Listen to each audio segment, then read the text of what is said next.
Thank you, AC Infinity, for sponsoring today's video. If you're looking for new pots, consider checking out AC Infinity's Fabric Smart Pots. Their heavy-duty material is crafted with double-stitched nylon handles and 500-gram thick non-woven fabric that makes a permeable, tear-proof wall for excess water draining and maximum stability. If you want to check out their pots, go to acinfinity.com, use promo code THESTASH15, and consider saving a few dollars and getting yourself some quality pots. This episode is brought to you by Stash Blend. I've been using Stash Blend for over a year now, and it's awesome. One of the things that I really like is that it saves me money. It's a whole bunch of different inputs in one. So I no longer have to go out there and buy a silica bottle, then a separate seaweed bottle, beneficial bacteria, then a separate one for mycorrhizal fungi. All of that plus more is in this one blend. Go to stashblend.com to learn more about it, and I also have a link down in the YouTube description section below. Fellas, Welcome back, welcome back, welcome back. Yes. Remember when Mace was Don't leave me saying. remember when Mace was a rapper and a preacher? No, I had no That idea. song kind of was an influence of both. Nope, I had no idea. No, now he's back with Cameron full time doing his thing. Okay, I used to listen to Cameron. Things change. Things aren't always the same and consistent, man. It's like every time we come up here, I was coming prepared. And run out of bringing Rellos? How consistent it is that you run out of Rellos every time you come up here? It's disgusting. He's like, I'm going to bring 6, and I'm going to see if I can... 15. 15. That's it. Yeah, I know. Now in hindsight, yeah, that's it. 'Cause I Blasting thought, through You those do that in a day. I know. I know. Yeah. I know. And I don't think about it. But getting the boxes through, taking up all the space in my... It's a lot of space. You know what I'm saying? It's a lot of space. So what I'm going to do next time is rubber band them. Because you could literally bring less than 50 legally. No problem. Yes. And you can use my my vase while you're here. Your vase. The vase with the pink tip that looks like a penis pump. Works really good. One of the best. Honestly, of a bong hit or a zong, a thing hit, we'll say. Best I've hit in a while. Because I'm getting so much air. And I'm choking on it. So like this, I can take a break from the blunt. You guys have forced it on me. Yep. I could do the young Doobie Brother. That can work. But there's nothing like a good old blunt to me, man. And it's probably that little bit of tobacco addiction. I won't lie. I will say, I don't see you getting nearly as high off the blunt as I do off, you sweat and you're dead. It's like, because at least now you can relate to me when I'm like sitting on stream and I'm just kind of eyes closed. Just dead. And I'm like, okay, I'll be back in a minute. And I'm just like not doing anything because, man, different ways to consume is really like, it hits you, man. It hits you. If I'm just not feeling the vase, you know what? I'm going to try the pipe. Actually, I'm not. That's a bullface lie. I'm going to go to dabs. But the method of how you do it, changing it up, definitely has an impact on how you're going to feel. Freeze pipe piece you brought up for Chris. Freeze pipe, yeah. That one hit. That shout out to freeze pipe. I got all their hand stuff. Piece. Now Wink has confiscated it. I was going to use it at one point. But I like that even too. It's like... Yep. It's got to be a good application, and the smoke has to be good for me to want to be able to mix it up and try different things. Otherwise, I'm not bad at it. Very, very particular. Very particular. Very particular. Yeah, I go phases. I rotate around, right? So, a lot of times you guys see me just smoking bowls on stream indoors. I don't like to smoke blunts indoors. I save those for outdoors. I'm usually smoking a blunt almost every day outdoors. I get it now. I will take breaks. I'll take breaks. I'll stop doing blunts for a while. Then I'll spend the next month or two doing joints. Take a break, then I got a bong ready for the next month or two after that. Like I'll rotate and stick around that method for a little while. Screwball. Yeah, I recently got one of those things. Yeah. The ball vape. Yours, P? Why aren't we using Shout out to that. That's like taking a dab, basically. And vaporizer. I like to rotate around. Yeah, like to rotate them hips. I'm working on that more too. I heard you sneak this when you say, I understand why. When you come into my house, you're going to see that the blunt smells different, okay? It smells... No, I'm just saying... It smells I'm just saying... Down here, you don't... If you had that open the whole time, we keep the tent open. The interior of my car, blunts. You know what? Everything in here, blunts. You know what? You know what? Hey, it's a smell that I can grow to appreciate. If you love me, you'll tolerate my blunts. Is what it is. I love blazing down here, man. Okay. If I may, we've mentioned this a few times. Best studio yet, boys. Best studio in terms of being able to relax and chill. I'd say between this and Long Beach. Oh, Long Beach was scary. Sarcasm. If No, anyone didn't know, if you remember those days, we barely survived. We've been in here a long time now, and it's like it's nice to just be able to have this space where we can come in here and just blaze whatever we want, wherever we want, just have some fun, crank out some content. It's and not do a our bad thing. trip to get out here. It Not really a, is not. It's not a challenge anymore because up until this point, trying to secure a good podcast space has been an absolute challenge for us. Do you think you can segue that, Chris? This is the first podcast space where we're able to actually consume.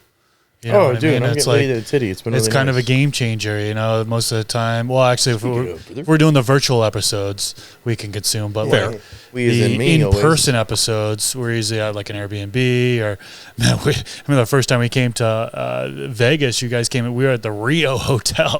Can we just Can't remove that? consume in there, but you can out by the valet. Remember that? Well, There was a yeah. lot of consumption at the valet.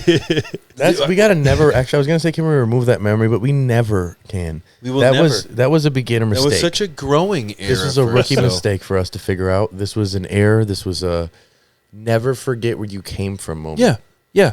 what I'm We've learned so much since then because I'll never forget this, and I'm never going to let ourselves down. We placed ourselves in front of the brightest window, and we attempted to try to record an episode of FTS, and we're trying to power the lights at our face brighter than the sun coming in behind us. And if you don't get it, the sun's on this side, all the shadows are on this side, and this is where we were trying to record, and it was very, very dark. We Very wanted the tough. background because it was the Las Vegas Strip as a background. It was super cool background, but like with the lighting come in, you just can't do it. You it can't was get a dumb. good pick. Hindsight. No, you definitely want to do it at nighttime. Nighttime, it would have been We cool. would've On done the it, roof, yes. remember? Like we found the roof. The Oh, roof. that would have Dude. been amazing. Yep. The roof. Yep. I remember that. Get off my roof. You know Get what? my roof. We've had many challenges. We've had many challenges throughout the years as we've tried to figure out These are rookie doing challenges, FTS, bro. But that's just beginner it. challenges. You know what? These are challenges that you essentially Just overcome fantastic. throughout your experiences, and that's what's going to make you bigger and stronger. So today, if I'm not mistaken, we're going to talk about challenges new growers face Yes. when trying to tackle the garden. So many. Yes. Okay. So many. I think And there is a honestly- lot. Go ahead, please. I was gonna say honestly, man. One that's it's not in chronological order in terms of any notes taken, but one is information overload. The amount of information we have put out in this Canadian trip could ruin somebody's garden, or it could take it to the next level. The problem is you get so much information, you're not following a step-by-step guide, and you're just watching podcast episodes or not chronological ordered episodes. You get too much information. You get 4 books. You got Jorge Cervantes, shout out to the OG. You got his book. You got Chris's book. You got Grow Course. You got live streams. You're watching Scrog School. You implement too many things, it's going to become overwhelming, and you're not going to get the best results. Sometimes you need to simplify it. And I think the biggest challenge a new grower can get is overwhelmed. They'd be overwhelmed with the information. It's sad but true. I agree. I mean, back when I first started growing in 2010, I would rely on forums. And forums, yeah, there's certainly a bunch of different people on there, different opinions, different ways to grow. But I feel like a lot of people would come to a consensus on things, and people would find out, look at the person who's growing the good-looking plants, and then they would do the same methods.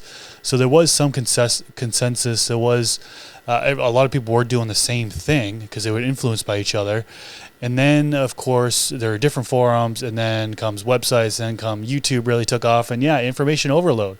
There's so many different sources. You got Facebook. I mean, geez, Facebook groups. You ask a question there, and the amount of answers you get back is like 50 different answers.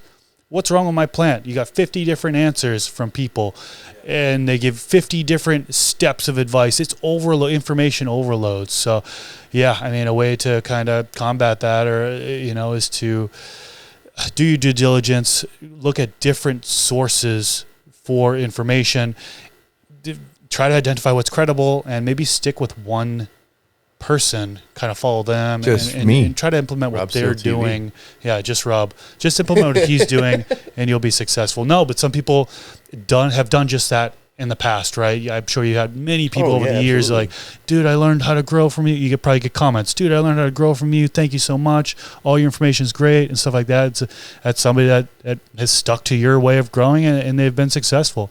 Whether or not they, if they were to take what you're saying and what I'm saying, Jeremy from Build a Soil, Pigeons, 15 different methods. We're all growing different ways.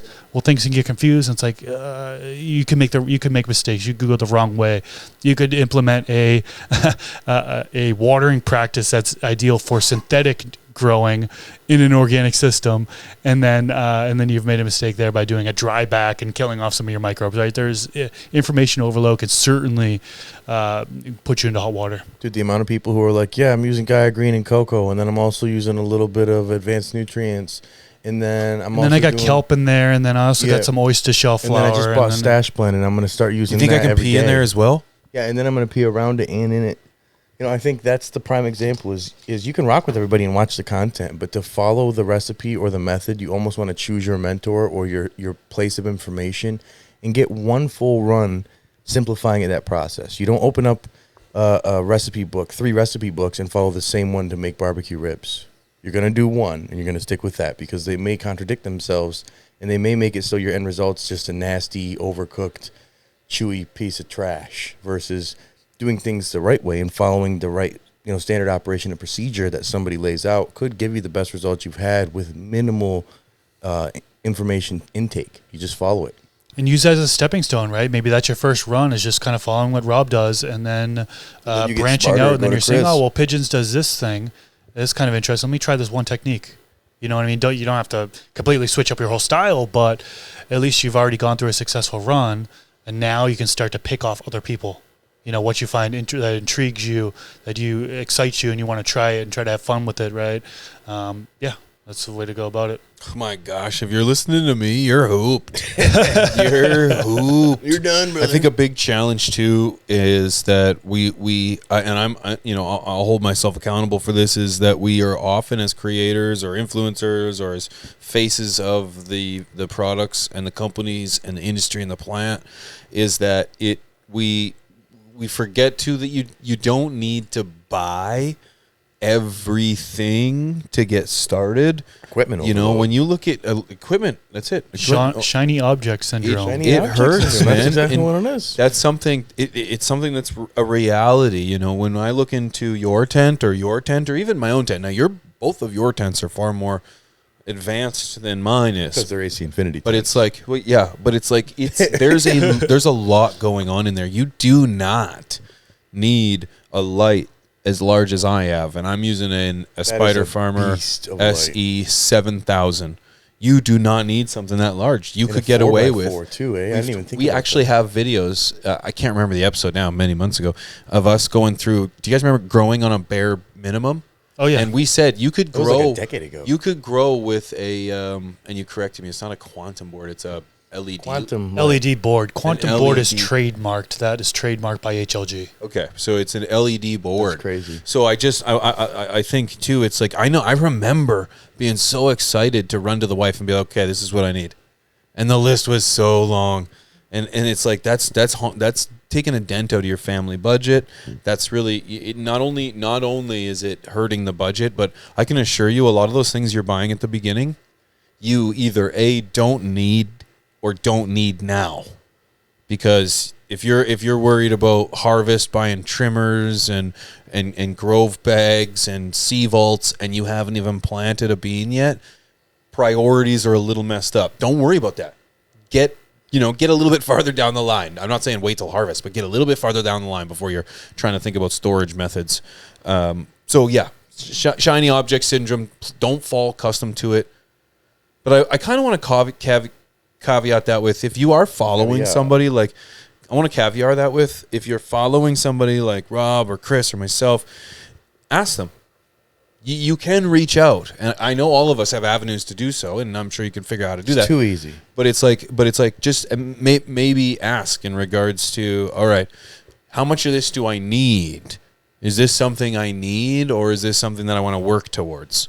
And also, is it something that's necessary to buy right now today? That's one that I was going to expand on a little bit, is maybe you might want to consider buying as you need it throughout the different stages of growth, which you really kind of touched upon. You don't need to buy harvest equipment when you're planting a seedling, right? It's like, and that's one of the things I started out with. I mean, I was on a budget, so it's like, okay, what do I need to begin? I need a container, I need some soil, and I need to figure out how to light it, and the ventilation took a little bit of a back seat to begin, right? It was just the oscillating fan. and then you can kind of continue on and buy things as you go on. And then once you get towards harvest, you're about to harvest. Okay, what do I need? I'm going to need trimmers. Do I really need a drying rack, or can I get away without it? You know, it's like you also got to consider whether or not you truly need it, or if you can do it without buying it. Like a drying rack's a perfect example. Some people use it and they really find it helpful, but it's not needed. It's unnecessary. I wouldn't say unnecessary, but it's really not a requirement to have a drying rack. Well, that, and you can make one DIY style. You can make like one a shoe DIY. rack. I've used the shoe racks that are pretty much just very breathable mesh material, and those have worked just as well. I do feel, I'm good on that there is some validity to wanting to keep up with the Joneses as why some people end up buying things, and it's not because they feel, oh, that's so valuable, I need it. It's because they're like, well, yeah, I do have 4 oscillating, beautiful Cloud Ray Gen 2 fans from AC Infinity, but the S9s just came out, and that's the new hot thing. And that's, if you need it, if you're going to get a new fan, yeah, obviously, then upgrade and do that. But there's no reason to have a very good quality piece of equipment that's sitting in your closet now because you decided to get the next cool hot thing. That's now, that's a consumer thing. It is 100%, but for society a grower has side, trained us that way. we could Unfortunately, just show you. it does transcend. Oh yeah, but we could show you directly that the results don't make a huge difference, even if the company pays us. Be like, well, if you have a choice and you're buying for your first time, yeah, get the 9-inch. Absolutely, makes sense. But if you just bought the Cloud Ray 2, Gen 2, and it works beautiful for you, then there's no reason to get the next one. But a lot of it, it's great marketing, great advertising, us promoting it because we like it and think it's dope. It doesn't necessarily mean that it's a necessity to buy today. Just think about the price of it when it first comes out now versus in a year when you actually need it. A lot of people have been doing that with lighting. They're like, yeah. I've got the Mars Hydro. It fits in my 4x4, but I'm looking at getting the AC Infinity, same 4x4 that they're looking to cover. Evo, Lights are so similar these days to where you're not going to get much of a difference in growth and yield and potency going from light to light these days. No. So, yeah, that's buy it when you need to upgrade your tent to a whole new space, not your same space you're swapping it out in, you know?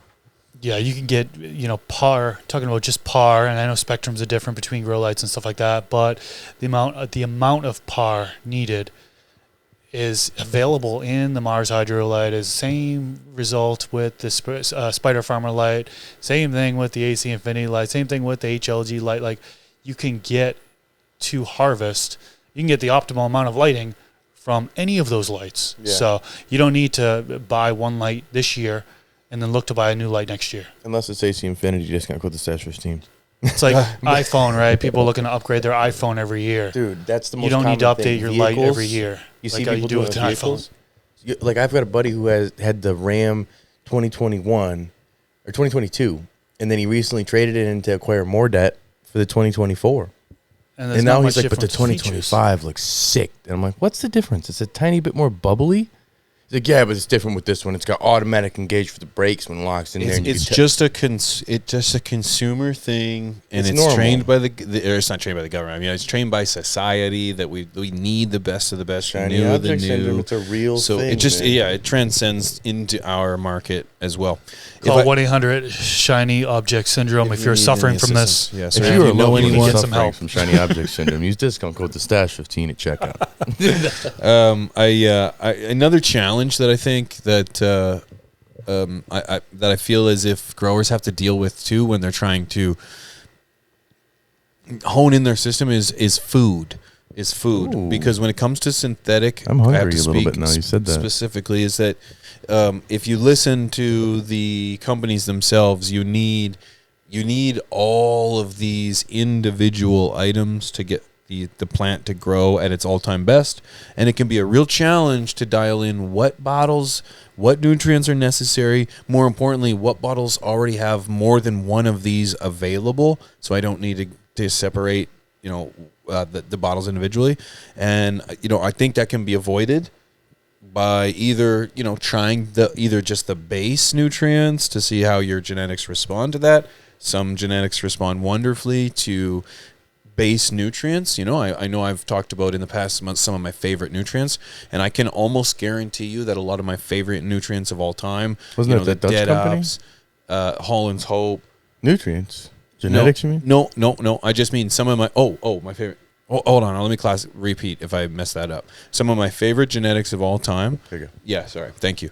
Have been very easy to grow and could accept a base nutrient and still satisfy me very, very well.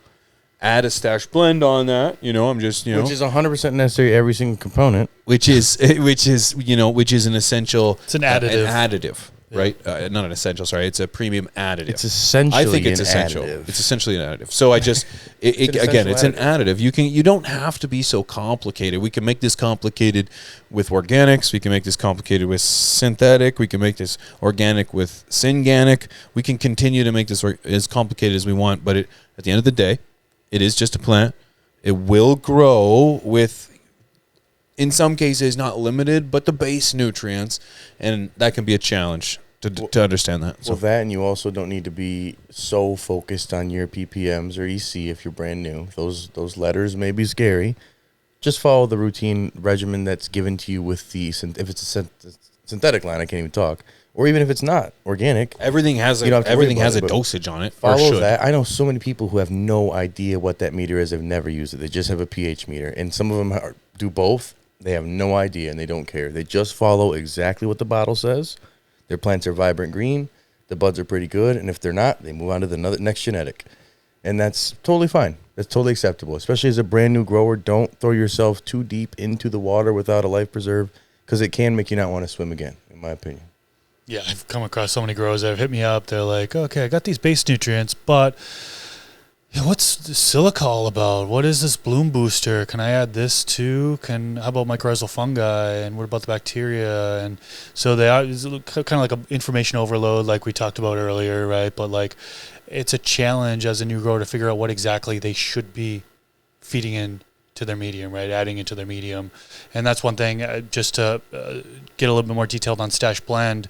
One of the main reasons why I released Stash Blend is to help save money for the consumer. We put a whole bunch of different inputs in one blend. You've got your silica, you've got your mycorrhizal fungi, you've got your beneficial bacteria, you've got some nutrition, a 2-1-5. So it's a true additive, and you can save money. Instead of buying individual bottles there, you can get it in one blend. So I definitely want to point that out because it's something we worked hard on, we truly believe in. And if you're interested in kind of learning more in detail about it, go to stashblend.com, discount code TheStash, and highly recommended. Well, and by the time you're watching this, it may be half in French in the back. Shout out to Canada for finally. Yeah. Cool. A challenge too, unless you wanted to continue on something in the food. I think a result of a challenge with dialing in your food is, of course, I got to cough as soon as I start talking. You're good, because I could take over if you want. Did you have something you wanted related to to food? Related to food, go, please. One thing that I think a lot of people also struggle with when it does come to food is which food is the best brand. What's the secret sauce? What's going to be the best one? Well, I heard Advanced, I get the biggest buds. Well, House and Garden, I get the biggest buds. Well, Ventana Plant Science, I get it's a complete nutrition regimen. That's what gets you the best buds. And honestly, the best company that's doing it in terms of the program versus the nutrients would probably be Athena. And it's not the nutrients, it's the program. Because they're telling you step by step, like a dietary supplement thing. They're not saying, hey, order these meals and just be good. They're like, here's when you eat them. Here's how much you eat them. Here's when you fast. It's to the T, and that's where more companies need to get better at that, giving you not just a breakdown of your feed chart, give you a breakdown of how to use these nutrients in the feed chart, when to, how many times per week exactly, based on a science to the T, and then those results will speak for themselves, and people will be like, dude, look at what I'm getting since I switched from, let's say, general hydroponics to this complete nutrition line. It's not just because it's the nutrient. It's because it's how it's implemented. It's huge. Yeah, see, I think that's one thing, too, that's really difficult to understand, can be a challenge, is that, in my opinion, nutrients are they're all just chemicals in a bottle with water. It's not that magnesium is magnesium is magnesium. Nitrogen is nitrogen is nitrogen. It really comes down to how it's being derived, how where it's coming from. But nutrient is a nutrient is a nutrient. The part that you're buying into as a consumer is their proprietary mixture. We have Stash Blend. Every nutrient line is essentially a blend of that company's mixture of nutrients. Some believe maybe you need a little more potassium than phosphorus at the end of flower. Some think maybe you need a little more phosphorus instead of potassium. And most believe that you want to increase the carbs and the sugars towards the end, but it's how much. How much does this particular blend think that they can push the flower towards the end of its life to get the most amount of terpenes? Every company, I would expect, should be very passionate about their method of getting you to that finish line and saying, hey, I think mine's better because I've increased this, and this to get you here. So that's what you're paying for. And I think it's important to not get lost by the pretty girls on the bottle or the price tag or how fancy the label is. Sometimes it's really how much are you getting it and where's it coming from? Well, I think there's also the only counter to that would be if you're, let's say, someone who's, I'll just get this piece, and you, let's say, get a calcium, magnesium that may have nitrogen also in it or have a little extra. There's some things that's their blend. Yeah, and that's the part where you got to know your basics, because if you're just trying to make your own recipe where it's, I got these base nutrients, I got these additives, I have this here, they may not all play together exactly the same. That's where Stash Blend versus something like Recharge, it's a little scarier for a brand new grower who's saying, I'm going to just implement this additional base nutrient also within my normal regimen without knowing how that's going to be affecting everything. You need to taper it back potentially versus something like Recharge or Dynamico even, where you don't have to worry about that. You could just put it right in. So while it could be more beneficial, all it takes is just education. That's the information overload, but there's a fine line. You can't get lost in the information, but you also can't get lost in the ignorance. Because if you get the 5 different bottles and then throw Stash Blend and then throw Great White and then throw Dynamico all in, it's like, learn what you're doing before it's in your Fox Farm soil. In your Fox Farm soil that's also amended with some worm castings. It's like, dude, learn what you're doing. Don't do too much. And also know that your nutrients have a step-by-step process and a program often that will help you. You don't just freestyle all the time. You know? Next one up. Yeah. Next one up. Let's keep moving.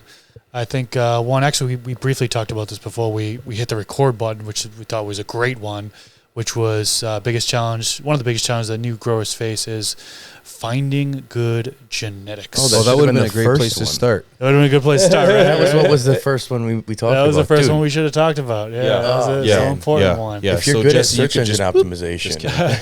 Now, let me just say beforehand, it's easier today than it was back in the 80s and 90s. And shout out to Uncle Mark. We've been mentioning him a lot. He's a legend around here. He's like, shut the fuck up. He a super cool dude. He started growing in the 80s, and he had mentioned that back then, when you get genetics from a breeder, they're like, good luck finding something. We hope you find something. It was a full expectation that 9 out of 10 would be trash out of the 10 pack, for example. 9 out of 10, or you could get nothing that's good at all. Right, and then it's totally justified. Yeah, it's like, hey, man, okay, you didn't get anything good this time. All right, sucks. Got trash. Yep. Hey, maybe the next pack you'll get something that's okay. Yeah, it's like Pokemon. You gotta catch them all, brother. I don't tell you, no Charizard in this one. Open the next one. You got a bunch of Pikachus and old health cards. Now, thankfully, over the years, people have done selective breeding, and things have gotten better. Genetics have gotten better over the years, so it's definitely easier today to find good genetics, good phenos. Out of the pack. Enough. Yeah. In comparison. Than it was 30, 40 years ago. So I think the difficulty now is navigating the interwebs. Yes. The search engine optimization. You want? Well, yeah, search engine optimization. I'm saying I want Blue Dream. Well, Royal Queen pops up first with great articles, stellar content, but then not the right genetics, just knockoffs. Or ILGM comes up with random, white label stuff. And somebody gets it and they're like, that's not a white widow. That's not a blueberry. That's whatever it was. That can really trip you up to growing as a whole, because you're going to say, I did something wrong. It didn't smell like blueberries. The lemon tie was not lemony. It's like, well, it may not be good genetics. And it's hard unless you know where the reputable places to go to are. Those could be banks. Seedsman's my preferred place, as Pete's shirt says. The Stash, I believe we get a little kickback. You get Stash a little discount code as well. But the breeder directly. we're in a day and age that the direct access to people, to content creators, to breeders, to business owners, to CEOs, to people on Twitter, celebrities. It's insane. I think really now is easier than ever if you know where to go. It's a huge challenge when you're getting started because you have no idea how to break into the community and navigate it. But when you do, man, getting right to the breeder is huge, dude. Dealing directly with Boston Roots and Karma Genetics, and people under the stairs. I'm so lucky to be able to do that. And the homies like yourself, GT, ICANN, Chad Westport, I can actually hit them up direct. That's, I mean, beautiful. It's a challenge, but it's I'm glad you said that too. Like more than ever now, you have direct access. You can go right to the source of Chill Out OG. You can go right to the source of Dead Ops OG. You can go right to the source of frozen fuel.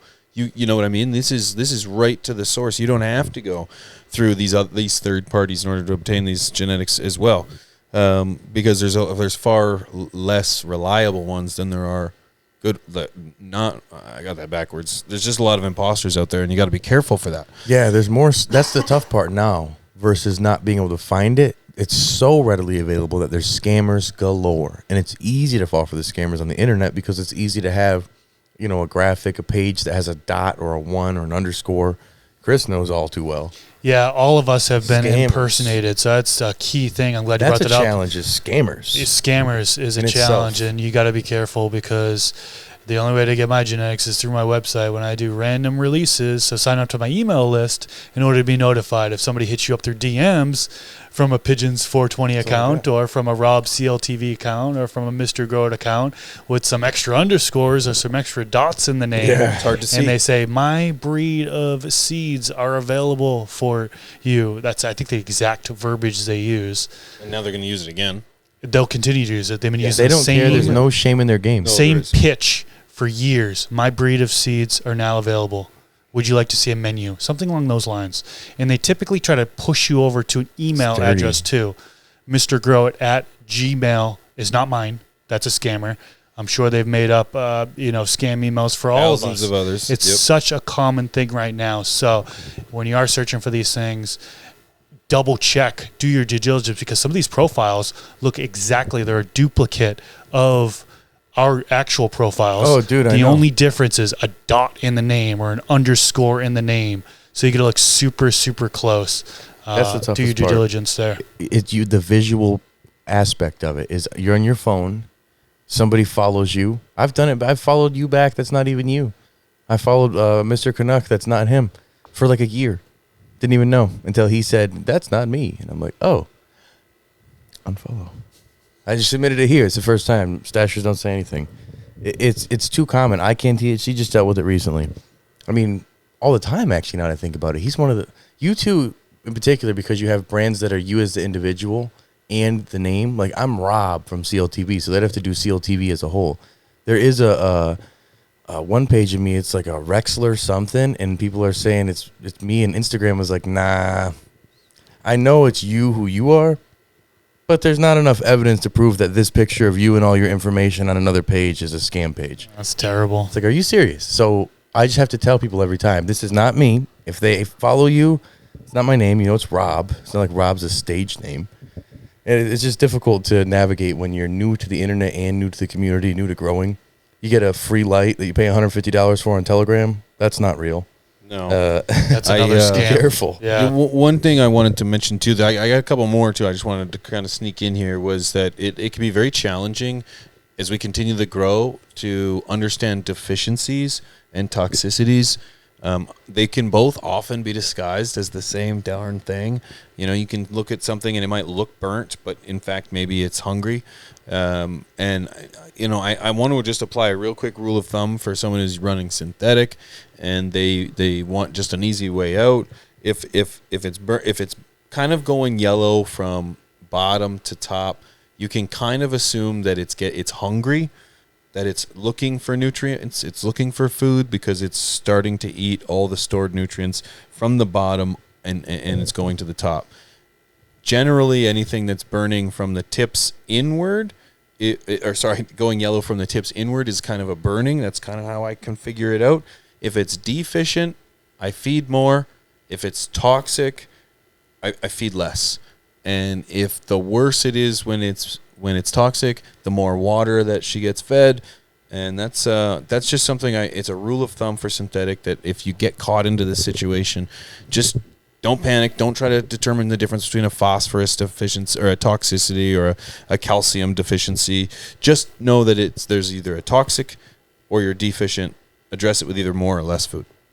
Yeah, I think it's a similar thing to the over underwatering challenge. Good one. A lot of people deal with is it's until you learn the basic rules of thumb, whether it be trying the knuckle test, we'll say, or lifting your pot once you start to identify a dry plant versus a saturated plant. Once you get the basics of that, it's pretty easy.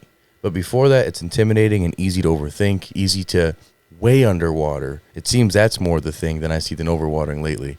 Is people, I'm like, dude, there's no water on that. What do you like? Well, I watered it like 10 days ago. I'm like, bro, it's drooping not because of the heat stress. It's drooping because it's dying of thirst, you know? Or you'll see just like the littlest ring of water around the media, and they're like, yes, organic soil. It's like, bro, water your plant. What are you? But it's the fear of overwatering that keeps a lot of people to underwater. And then overwatering is the fear of underwatering most times, it seems. So it's like you'll attack one end because you're paranoid to do the other end. And it makes it so you end up getting the same crappy result. So it's finding that good medium, understanding the medium you're using, and then also understanding that balance of how your plant, reading your plant, how it reacts to your waterings, the day after, the day of, after a little bit of potential drain to waste if you're utilizing that technique, or just some runoff water, you know?